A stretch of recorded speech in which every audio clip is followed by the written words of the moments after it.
नमस्कार, मी शर्वरी पवार. पिझ्झा सागरमध्ये आपलं स्वागत.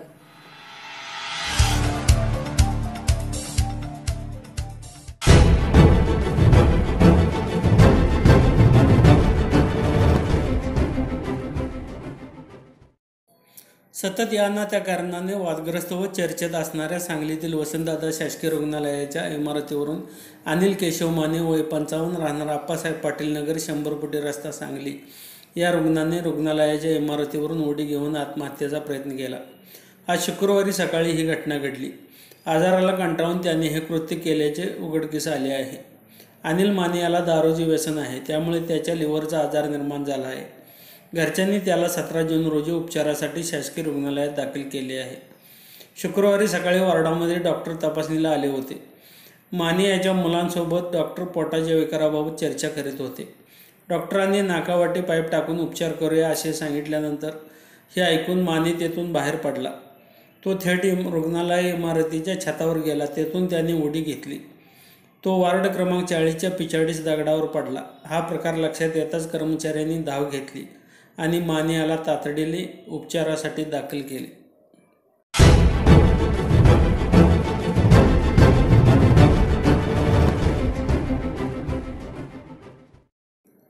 तासगाव येथील अविनाश बागवडे या रुग्णास मृत ठरविल्याच्या निषेधार्थ दलित महासंघाच्या वतीने वसंतदादा पाटील शासकीय रुग्णालयावर तिरडी मोर्चा काढण्यात आला. या प्रकाराला डॉक्टर जबाबदार असून त्यांच्यावर बडतर्फीची कारवाई करावी अशी मागणीही करण्यात आली. अविनाश बागवडे हे शासकीय रुग्णालयात गेल्या 10 दिवसांपासून उपचार घेत आहेत. 4 दिवसांपूर्वी त्यांच्या शेजारील बेवारस रुग्णाचा मृत्यू झाला होता. पण रुग्णालयातील डॉक्टर व कर्मचाऱ्यांच्या अनागोंदी कारभारामुळे बागवडे यांना मृत जाहीर करण्यात आले. प्रत्यक्षात बागवडे जिवंत होते. नातेवाईकांना बेवारस रुग्णाचा मृतदेह हाती देण्यात आला होता. बागवडे मृत झाल्याचे प्रमाणपत्रही दिले होते. या प्रकारामुळे रुग्णालयाची लक्तरे वेशीवर टांगली गेली. याचा निषेध करण्यासाठी दलित महासंघाने मोर्चा काढला. मुख्य बसस्थानकावरील डॉक्टर बाबासाहेब आंबेडकर यांच्या पुतळ्यापासून तिरडी मोर्चास प्रारंभ झाला. झुलेलाल चौक, आंबेडकर रस्ता या मार्गावरून हा मोर्चा रुग्णालयावर आला. पोलिसांनी रुग्णालयाचे मुख्य प्रवेशद्वार बंद करून आंदोलकांना आत येण्यास अटकाव केला. तरडीवर जिवंत व्यक्तीला बसवण्यात आले होते. त्याच्या अंगावर पांढरे कापड गुलाल टाकून पुष्पहार अर्पण केला होता. रुग्णालय प्रशासनाच्या विरोधात जोरदार घोषणाबाजी करण्यात आली. कोणताही अनुचित प्रकार घडू नये यासाठी शहर व विश्रामबाग पोलीस ठाण्यातील पोलिसांचा बंदोबस्त तैनात करण्यात आला होता. जिल्हाध्यक्ष उत्तम मोहिते, महिला आघाडीच्या जिल्हाध्यक्षा वनता कांबळे यांनी मोर्चाचे नेतृत्व केले. उपाध्यक्ष दिलीप शेलार, उषाताई मोहिते, संपर्क प्रमुख महेश देवकुळे, राकेश चंदन शिवे, नेताजी मस्के, सुनील वारे, अजित मावळे, अभिमन्यू वाघमारे, विटाबाई देवकुळे, राजू खैरे, माया कांबळे, अनिल थोरात आदी मोर्चात सहभागी झाले होते. या आंदोलनाने साऱ्यांचे लक्ष वेधून घेतले. बेवारस मृतदेहाची हेळसांड केल्याप्रकरणी वैद्यकीय अधीक्षक डॉक्टर सुबोध उगानेंसह वरिष्ठ डॉक्टरांना बडतर्फ करावे. बागवडे यांच्या कुटुंबाला 5 लाखांची मदत जाहीर करावी. जिल्ह्यातील रुग्णांवर मोफत उपचार करावेत. केस पेपर शुल्क वार्षिक 10 रुपये ठेवा. रुग्णालयातील सुरक्षा रक्षक यंत्रणा काढून टाकावी अशा मागण्या यावेळी करण्यात आल्या. तत्कालीन वैद्यकीय अधीक्षक डॉक्टर राजेंद्र भागवत गेल्या 10 महिन्यांपासून सेवेत नाहीत. तरीही मृत्यू प्रमाणपत्रासह अनेक कागदपत्रांवर अजूनही त्यांच्या नावाचा गैरवापर सुरू आहे. याची CID चौकशी करावी अशी मागणीही करण्यात आली. या संदर्भात रुग्णालय प्रशासनाला मागण्यांचे निवेदन देण्यात आले.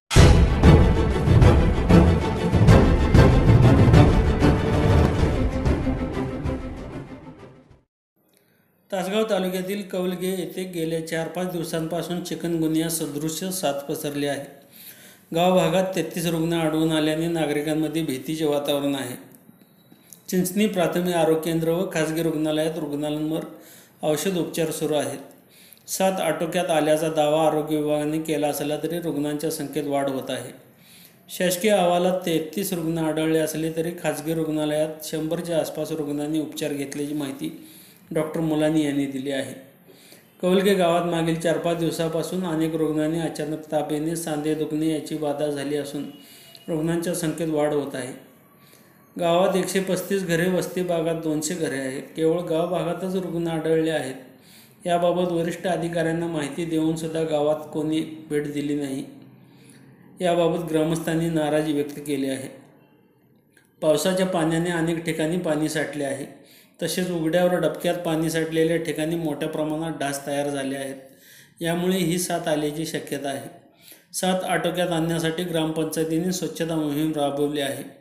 स्वच्छता प्रतिभाबंधक उपाययोजना जनजागृती करण्यात येत आहे. सर्व रुग्णांना तात्काळ वैद्यकीय सेवा व ग्रामपंचायतीचे सहकार्य यामुळे साथ आटोक्यात आल्याचे चिंचणी प्राथमिक आरोग्य केंद्राचे अधिकारी डॉक्टर PP सोनवणे यांनी म्हटले आहे.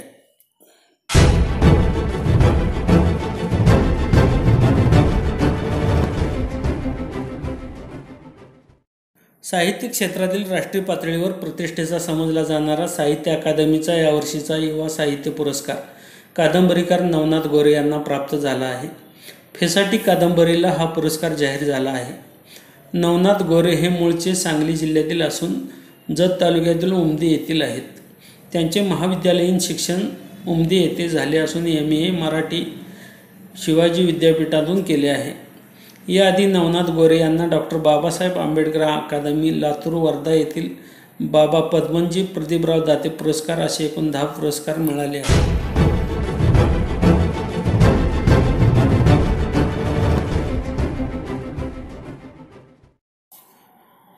मंत्रिपद न मिळाल्याने नाराज शिवसेना आमदारांच्या असंतोषाचा कडेलोट होण्याची चिन्हे दिसत आहेत.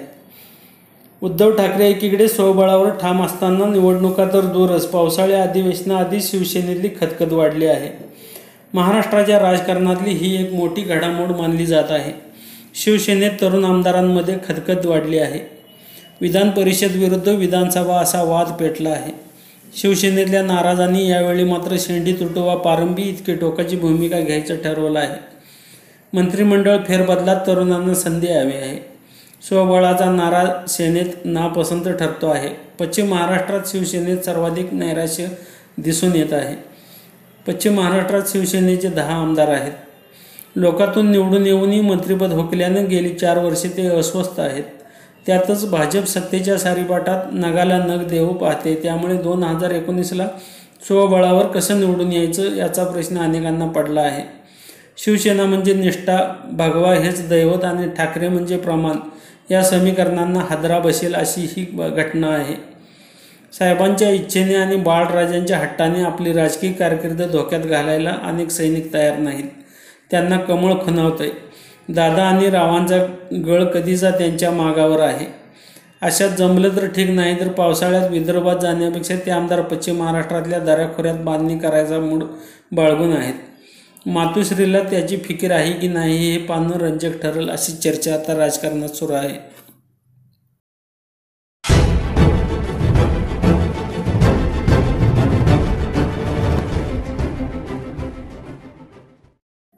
बुलढाणा जिल्ह्यातील मलकापूर तालुक्यात एका बँक अधिकाऱ्यांनी शेतकऱ्याच्या पत्नीकडे पीक कर्ज मंजूर करून देण्यासाठी शरीरसुखाची मागणी केल्याचा संतापजनक प्रकार उघडकीस आला आहे. या प्रकरणी दाताळा गावातील सेंट्रल बँक ऑफ इंडियाचा शाखा अधिकारी याच्याविरुद्ध गुन्हा दाखल करण्यात आला आहे. एकीकडे शेतकऱ्यांचे नापिकी वाढते कर्ज यामुळे आत्महत्या वाढत असताना बँक अधिकाऱ्याच्या अशा घृणास्पद आणि असंवेदनशील कृत्यामुळे संताप व्यक्त करण्यात येत आहे.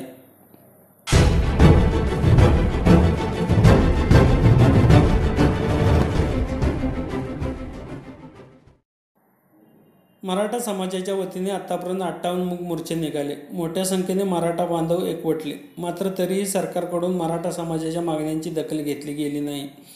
यामुळे येत्या 29 जूनपासून मराठा क्रांती मोर्चाच्या दुसऱ्या प्रवास सुरुवात केली जाणार आहे. महाराष्ट्राची कुलस्वामिनी तुळजाभवानीच्या दारात जागरण गोंधळ घालून सुरुवात केली जाणार आहे. यापुढील मोर्चे हे मूक मोर्चे नसून ठोक मोर्चे असणार आहेत, असा इशारा मराठा क्रांती मोर्चाच्या सुकाणू समितीने दिला आहे.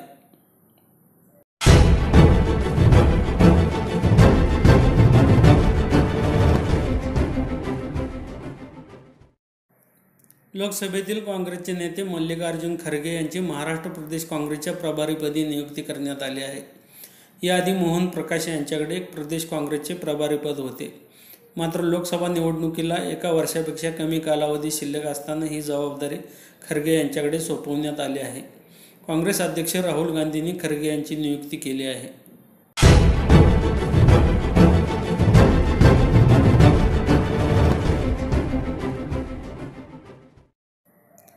3 कार्यरत न्यायाधीश, 1 निवड झालेले न्यायाधीश, 2 वकील आणि 2 महिला अशा 7 जणांविरुद्ध हुंड्यासाठी त्रास देणे, जीवे मारण्याची धमकी देणे, दरोडा टाकणे या गुन्ह्यांतर्गत नांदेडमधील इतवारा पोलीस ठाण्यात गुन्हा दाखल झाला आहे. या गुन्ह्यातील तक्रारदार महिलेचे वडील काही दिवसांपूर्वी जिल्हा न्यायाधीश पदावरून सेवानिवृत्त झालेले आहेत.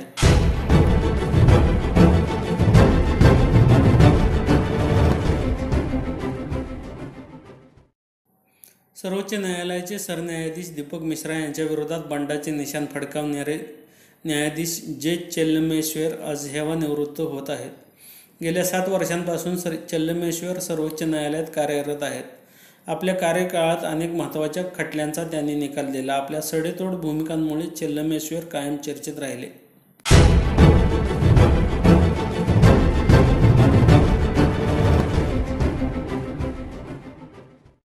बिहारचे माजी मुख्यमंत्री व राष्ट्रीय जनता दलाचे अध्यक्ष लालू प्रसाद यादव यांचा जामीन वैद्यकीय कारणास्तव 3 जुलैपर्यंत वाढवण्यात आला आहे.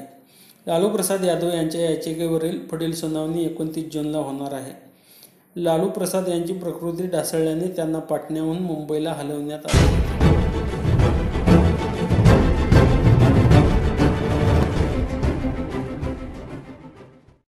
बारामती येथील कृषी विज्ञान केंद्रातील शेती संशोधनाने उपराष्ट्रपती एम व्यंकय्या नायडू आज प्रभावित झाले. कृषी केंद्रातील विविध संशोधन आणि प्रायोगिक प्रकल्पाचे त्यांनी कौतुक केले. उपराष्ट्रपती एम व्यंकय्या नायडू यांनी आज माळेगाव येथील कृषी विज्ञान केंद्राला भेट दिली. या दरम्यान त्यांनी Indo Dutch centre for vegetable excellence, पशुजनुकीय सुधारणा केंद्र, कृषी विज्ञान केंद्राची प्रशासकीय इमारत अशा विविध विभागांची पाहणी केली. त्यांनी केंद्रातील प्रायोगिक प्लॉटवर जाऊन उत्पादन पाहिले.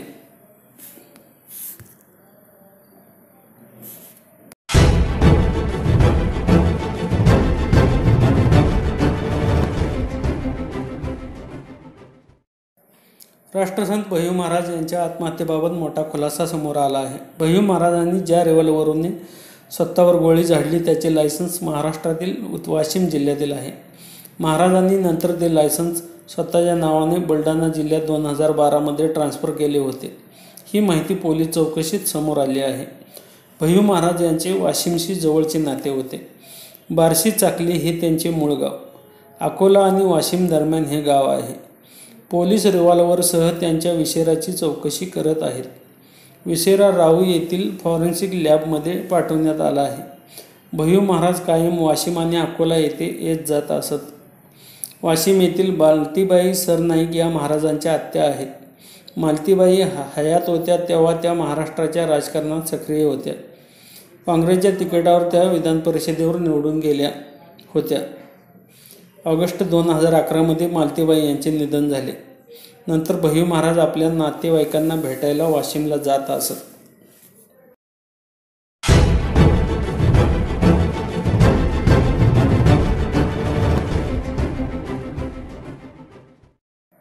ठेवीदारांची फसवणूक केल्याप्रकरणी अटकेत असलेले बांधकाम व्यावसायिक DS कुलकर्णी यांना नियमबाह्य कर्ज दिल्याप्रकरणी पुणे पोलिसांच्या आर्थिक गुन्हे शाखेकडून बँक ऑफ महाराष्ट्राचे माजी अध्यक्ष व व्यवस्थापकीय संचालक सुशील मुनोहत यांना अहमदाबाद येथून अटक करण्यात आली.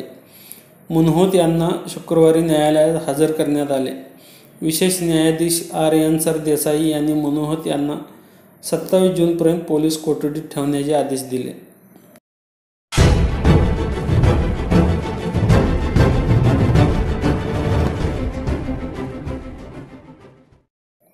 कर्नाटकातील म्हैसूर येथे मी त्यांच्यावर प्रेम केले, जिवंत असेपर्यंत त्यांना सोडणार नाही असे सांगत एका महिलेने गुरुवारी भाजप आमदाराच्या कार्यालयात गोंधळ घातला. तिने कार्यालयात असलेल्या कर्मचाऱ्यांसोबत गैरवर्तन केले, तसेच कार्यालयात उपस्थित नसलेल्या आमदारांना धमकी दिली. मात्र या आमदाराच्या निकटवर्तीयांना ही महिला ब्लॅकमेल करून पैसे उकळण्याच्या प्रयत्नात असल्याचा आरोप केला आहे.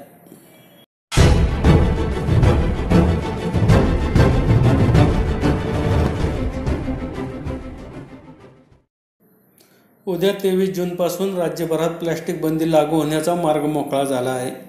उच्च न्यायालयाने दिलेल्या निर्णयाचं पर्यावरण मंत्री रामदास कदम यांनी स्वागत करत उद्यापासून प्लॅस्टिक बंदी लागू करत असल्याची घोषणा केली आहे. प्लॅस्टिक बंदीबाबत मंत्रालयात आढावा बैठक पार पडली. पर्यावरण मंत्री रामदास कदम यांच्या नेतृत्वात झालेल्या या बैठकीत अधिकारी उपस्थित होते.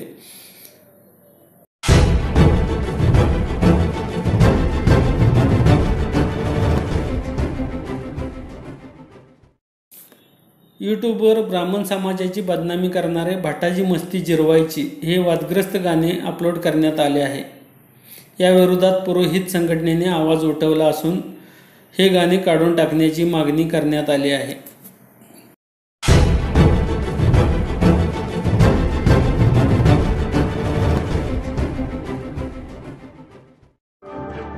बेल आयकॉनवर क्लिक करा आणि पहा ताज्या घडामोड्या.